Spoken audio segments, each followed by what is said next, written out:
तो गाइस काफ़ी टाइम बाद एक पोइट्री लेकर आया हूँ। होप करता हूँ आप सबको पसंद आएगी।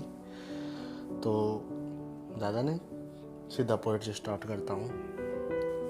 तो लिखा है कि चलो आज बात करते हैं एक ऐसे गुनाह का जो बढ़ते ही जा रहा है। खुद की हवस मिटाने की खातिर दूसरों की ज़िंदगी बर्बाद करते ही जा रहा है। जी हाँ, वो मुद्दा है बलात्कार। अब तो रोज़ का हो गया है यार। कहीं ना कहीं से न्यूज़ आ ही जाती है, आज फिर हुआ रेप। शरीर नग्न अवस्था में था, हाथ बंधे और मुंह पे लगी थी टेप। अधमरी थी वो, हद जली थी वो, कहीं मिली कटी तो कहीं जमी पे पड़ी थी वो। सपने लेके चली थी वो, पापा की तो परी थी वो। हैवानों की शक्ल देख काफ़ी ज़्यादा डरी थी वो। भिड़ने की भी कोशिश की, लड़ने की भी ठानी थी, पर एक अकेली क्या करती, उसकी लड़ाई ही उसकी निशानी थी।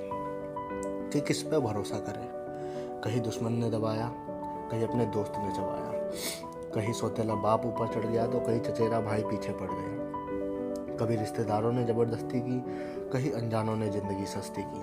कभी जिस्म का सौदा हुआ, कहीं रूह को नोचा गया। कभी खुद का पति हैवान था तो कभी कुछ शर्तों का मान था। कभी जुए पे नारी दाव पे थी, कभी लाचार नेताओं के पाँव पे थी।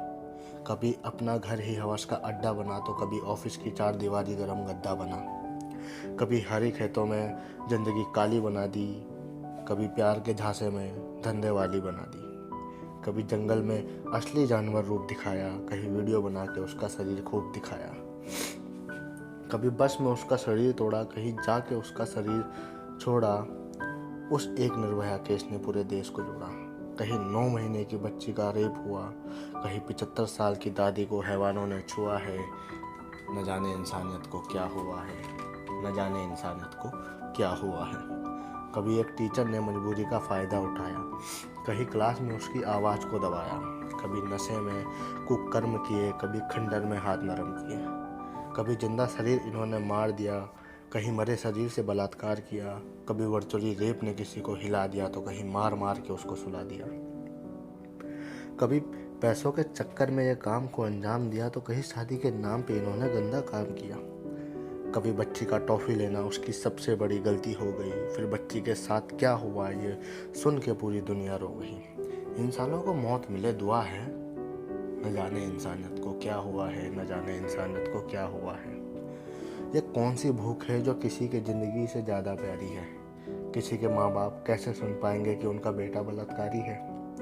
भारत माता पुकारे देश को, ये देश भी एक नारी है, और जिनके साथ ये कुकर्म हुआ वो सारी नारी आज भी इंसाफ की गुहार लगा रही है। मैं सीधा पूछता हूँ, ये गंदा काम करने से पहले तुम्हें अपनी माँ की याद नहीं आई? और अगर आई तो कहीं कभी ये सब तुम्हारी माँ बेटियों के साथ भी कर सकता है? ये बात तुमने कैसे बचाई? क्या तुम्हारे बाप ने तुम्हें कभी थप्पड़ नहीं जड़ा? ऐसे करने के बाद भी तो कैसा हो रहा है उनके सामने खड़ा? चलो बताओ, सुबह शाम दिन रात सिर्फ पॉर्न देखने में लगा दिया, अच्छे नंबर कैसे आएंगे? सड़कों पे गंदे कमेंट कर रहे हो, किसी का पीछा कर रहे हो, लोग उन रास्तों से कैसे जाएंगे? कपड़ों की सलाह तो तुम बांटते फिर रहे हो, बुरखे में भी रेप हो गए यार। और क्या बहाने बनाएंगे? जिसके साथ ये कुकर्म हुआ, क्या उसके माँ बाप 2 पल चैन से रोटी खा पाएंगे? कोई इनकी आंखों का इलाज करो, वरना ये इन मासूम बच्चियों को खा जाएंगे। वो चीखती चिल्लाती तड़पती रहेगी और हम बस कैंडल जलाते रह जाएंगे। इन हैवानों से कोई कितना लड़ेगा? कुछ लड़ते हैं तो कुछ हार जाते हैं, कुछ गुहार लगाते हैं तो कुछ दम तोड़ जाते हैं, कुछ इंसाफ मांगने पुलिस के पास पहुंच जाते हैं तो कुछ इंसाफ के ठेकेदार उनका फ़ायदा उठाते हैं।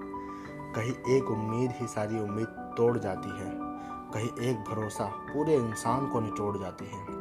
कहीं एक जैसी नीयत हैवानों को जोड़ जाती है तो कहीं एक बच्ची की हिम्मत को बार बार वो तोड़ जाती है। मुझे नहीं पता वो कितना डर गई है, मुझे नहीं पता उनके साथ क्या क्या हुआ है, मुझे नहीं पता कितना दर्द उन्होंने सहा, मुझे नहीं पता हैवानों ने उन्हें कहाँ कहाँ छुआ है, मुझे नहीं पता कितनों के घर जल गए इसमें, मुझे नहीं पता कितनों की ज़िंदगी बस अब एक काला धुआं है।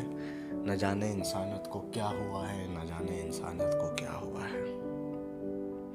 Thank you so much. और काफ़ी टाइम बाद ये लिखी है सोच, और बहुत बहुत मेहनत लगी है दरअसल इसको लिखने में। और आपका, अगर आपने इतना तक सुना तो आप सबका थैंक यू। एक लाइक शेयर और सब्सक्राइब तो बनता है।